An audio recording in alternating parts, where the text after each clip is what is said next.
Sarà il medico legale Antonio Cirnelli ad effettuare mercoledì prossimo l'autopsia sul piccolo Nicolò.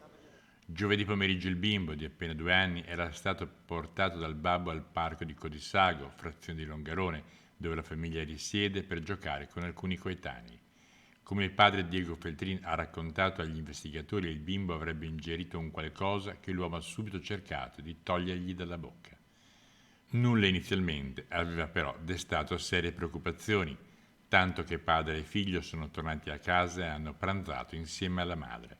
Nel pomeriggio però Nicolò ha iniziato a stare male, perdendo conoscenza, tanto che il papà lo ha portato all'ospedale di Pieve di Cadore, dove, a causa di un quadro clinico piuttosto anomalo, è deceduto verso le 16, nonostante i sanitari che avevano preso in carico il bambino avessero avviato le manovre rianimatorie, che purtroppo sono risultate vane.